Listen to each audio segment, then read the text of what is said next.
राजेश जी, जब से ये वेदांता की चारों कंपनियों की लिस्टिंग हुई है पिछले सोमवार को, उसके बाद से शायद हमने इसको डिस्कस नहीं किया। मेरा स्पेशली जो वेदांता एल्यूमिनियम है, क्योंकि हम एल्यूमिनियम प्राइजेस की बात कर रहे हैं, इसी पे फोकस ज़्यादा है, क्योंकि इसी को क्राउन ज्वेल बोला जा रहा था। इसमें सबसे ज़्यादा वैल्यू है चारों बिजनेसेस जो लिस्ट हुए हैं उसमें। तो ये जो करेक्शन आ रहा है, क्या ये मौका है? क्योंकि लिस्टिंग के बाद अगर मैं सही मुझे याद है तो 500 के ऊपर के लेवल्स भी हमने देखे हैं, 537 तक भी गया था सर ये शेयर। तो 470, 480, 490 ये रेंज है जिसके बीच में प्राइस एक्सपेक्टेड था। उसी रेंज में वापस आप देखिए लिस्टिंग के बाद जो जंप हुआ था, वापस करेक्ट होकर स्टॉक आ गया उन लेवल्स पर। अच्छा मौका है सर इसको एक्यूमुलेट करने का, या कोई और कंपनी इस स्पेस से, वेदांता वाली जो 4 कंपनियां लिस्ट हुई उनमें से? देखिए, मेरा तो ये मानना है कि जिस तरह से डॉलर इंडेक्स बढ़ रहा है, अभी मेटल से दूर रहेंगे तो ज़्यादा बेटर है। एल्यूमिनियम के प्राइसेस भी हम देख रहे हैं इंटरनेशनल मार्केट में अभी कोई जंप नहीं दिखा रहे हैं कि शायद वहाँ पे हो सकता है कि टॉप आउट हो रहे हैं। तो मेरे हिसाब से अभी ये और नीचे आ सकता है, हो सकता है 440 420 तक के भी लेवल आने वाले दिनों में देखने को मिले। अभी इन्वेस्टमेंट आपको करनी है तो वेट करेंगे, क्योंकि हमने पास्ट में भी देखा है जब जब इस तरह के डीमर्ज होकर कंपनियां लिस्ट होती हैं तो कुछ समय तक वो लोअर लेवल पे ही रहती हैं, आपको अच्छा मौका नीचे पे मिलेगा। अभी वेट कर लीजिए, 400 के आसपास मिलेगा तब एक एंट्री कर सकते हैं, पर साथ में आपको देखना पड़ेगा कि डॉलर इंडेक्स की स्थिति क्या है। जिस तरह से अभी वो 100 के ऊपर सस्टेन कर रहा है, हाई और हाई बना रहा है, मुझे लग रहा है थोड़ा सा मेटल में भी कॉशियस रहिए। इस तरह भी हिंदुस्तान जिंक की भी बात करी कि वो अपना 200 दिन का मूविंग एवरेज उसने तोड़ दिया है।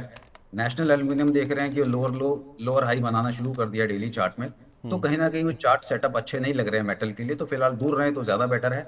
और मेरा तो ये मानना है कि वेदांता से ही दूर रहना चाहिए। अब वो पर्सनल रीजन कुछ हो सकते हैं अदरवाइज, क्योंकि अभी हमने पीछे देखा कि जब भी कोई कोई भी व्यक्ति हो इस वक्त, स्पेशली भारत में तो ये स्थिति है कि अगर वो गवर्नमेंट को लेके कुछ बोल देता है, कुछ ऐसी स्टेटमेंट आती है, तो फिर वहाँ उसके लिए दिक्कत परेशानी शुरू हो जाती है।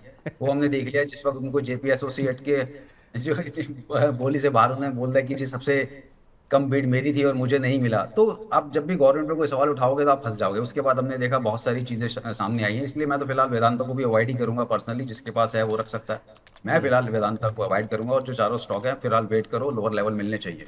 मतलब वेदांता को अवॉइड करें, और वेदांता एल्यूमिनियम मेटल आप कह रहे हैं कि 440, 420 तक गिर सकता है, राइट? उसका वेट कर लें। राइट, उसका वेट करना चाहिए। ठीक है वरुण जी, बहुत शुक्रिया आपका, थैंक यू सो मच अपना कीमती समय आज हमारे साथ शेयर करने के लिए। जहाँ जहाँ बात हुई है सर, कोई डिस्क्लेमर? जी संदीप जी, आज जो भी स्टॉक की चर्चा की मेरे पर्सनल फैमिली पोर्टफोलियो में नहीं है। कंपनी कंपनी के मॉडल पोर्टफोलियो उनके क्लाइंट के पास पोजीशन हो सकती है। सिक्योरिटीज मार्केट है, सब्जेक्ट टू मार्केट, आप कोई भी ट्रेड करें अपने सेबी रजिस्टर्ड फाइनेंशियल सलाह करके सलाह मशवरा कर लीजिए। Past performance does not guarantee any future होगा, और ध्यान में रखिए। शो में आमंत्रित करने के लिए खूब खूब धन्यवाद। बहुत शुक्रिया sir, thank you so much and wish you a very good day. अच्छा, वेदांता की थैंक यू सो बातचीत मच। राजेश जी कर रहे थे। वेदांता को लेकर ना आज एक न्यूज़ डेवलपमेंट भी हुआ है। खबर ये आई है कि एक ब्लॉक डील हुई है, और ब्लॉक डील के बाद हमने देखा है कि वेदांता के शेयर में आज प्रेशर बनता हुआ दिखा, और प्रेशर भी कुछ छोटा नहीं, 6-6.5% के आसपास स्टॉक में हमने गिरावट बनती हुई दिखी है। वेदांता में जो ब्लॉक डील हुई है उसके अगर आप डिटेल्स देखें, इसमें 2149 करोड़ की ये ब्लॉक डील हुई है, जिसमें 292 रुपये के भाव पर 7.3 करोड़, 7.25 करोड़ शेयरों से ज़्यादा की ये ब्लॉक डील हुई है, जिसमें इनकी एक प्रमोटर ग्रुप एंटिटी है ट्विन स्टार होल्डिंग्स, जिसके शेयर बेचने की यहाँ पे खबरें थी कि वो ब्लॉक डील में हिस्सा बेच सकते हैं, और 40% हिस्सा है ट्विन स्टार होल्डिंग्स के पास, और वो सबसे बड़ा प्रमोटर शेयर होल्डर है कंपनी का। और उनकी ओर से ये जो सौदा हुआ है, उसके बाद हम देख रहे हैं कि शेयर में इतनी बड़ी गिरावट बनती हुई दिखी है। एज वी स्पीक वेदांता के शेयर में अभी भी करीब करीब आई थिंक 7% के आसपास की गिरावट देखने को मिल रही है। तो 7.5% के आसपास, 283 रुपये 20 पैसे का भाव है अभी, और आज का जो लो है वो 279, यानी कि 280 रुपये के भी नीचे फिसला है। आप कह रहे हैं राजेश जी इसको पूरी तरह से अवॉइड करें? सर आप ये बताइए, वेदांता जब नीचे लोअर लेवल से चला है तो ये स्टोरी थी कि भाई इसमें डीमर्ज होगा, वैल्यू अनलॉकिंग होगी, अलग अलग कंपनीज मिलेंगी। अब वो सारी कंपनीज अलग अलग मिल गई हैं, अब वेदांता में क्या बचा है? कुछ नहीं बचा। नहीं नहीं, मेरा पॉइंट जो था ना सर वो ये था कि जहाँ से शुरू हुआ था ना, जब ये डीलिस्टिंग हुई थी या फिर एडजस्टमेंट हुआ था, माफ़ कीजिए डीलिस्टिंग वर्ड यूज़ कर रहा हूँ, डीमर्जर हुआ था, तो इन्हीं लेवल्स के आसपास ही 270 275 के आसपास बहुत लोगों ने एक्यूमुलेट किया सर कि अच्छे लेवल पर मिल रहा है, इतनी एडजस्टमेंट के बाद इतनी वैल्यू नहीं होनी चाहिए थी। फिर उसके बाद सर ऊपर हमने इस स्टॉक को 360 रुपये तक भी जाता हुआ देखा, और वहाँ से करेक्ट होकर ये 280 के आसपास आ गया। वैल्यू है क्या नहीं सर, मैं वो पूछ रहा हूँ बस।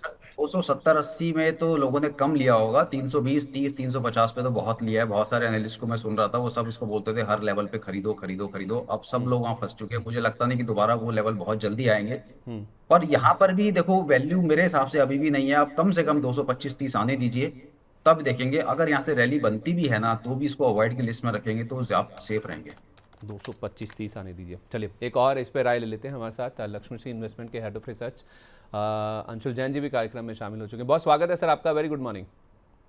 तो नमस्कार नमस्कार आपके सभी दर्शकों को, अजीत जी को नमस्कार। सर इससे नमस्कार पहले सर। कि हम मार्केट्स पे बातचीत करें, वेदांता की बातचीत चल रही थी, तो ज़रा आप भी अपना व्यू दीजिए इस पर। आज एक ब्लॉक डील हुई है जिसके बाद स्टॉक करेक्ट हुआ है, उन्हीं लेवल्स के आसपास आ गया सर। जब 30 अप्रैल को एडजस्टमेंट हुआ था ना डीमर्जर का, उन्हीं लेवल्स के आसपास वापस पहुंच गया। तो जिन्होंने लिया था इन एंटिसिपेशन में कि अच्छी वैल्यू बनेगी, बनी भी वैल्यू 360 तक गया भी, लेकिन वापस घूम के उन्हीं लेवल्स पर आ गया। अब क्या राय होनी चाहिए सर?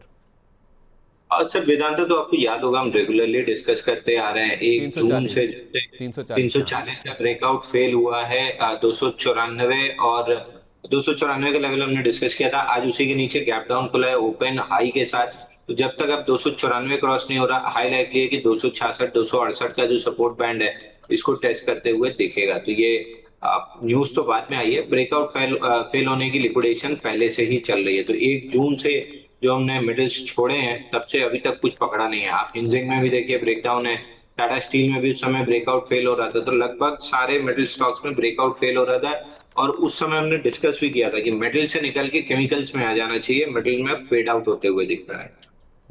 ठीक है, तो 266 268 इस रेंज तक वेदांता का शेयर गिरता हुआ नजर आ सकता है। राजेश जी बहुत शुक्रिया आपका, अपना कीमती समय आज हमारे साथ शेयर करने के लिए। काफ़ी स्टॉक्स डिस्कस हुए हैं, आपने रिकमेंडेशंस भी दिए हैं, कोई डिस्क्लेमर उनमें? सर जिन भी स्टॉक्स की बात की है कोई पर्सनल होल्डिंग नहीं है, पर क्लाइंट्स को हम इसी लाइन पे डिस्कस करते रहते हैं, उनको एडवाइस देते रहते हैं। कोई भी ट्रेड लेने से पहले अपने वित्तीय सलाहकार की राय जरूर ले लें, बिना स्टॉप लॉस लगा के काम ना करें और मार्जिन फंडिंग को बिल्कुल यूज ना करें। Thank you. बहुत शुक्रिया आपका sir, thank you so much and wish you a very good day.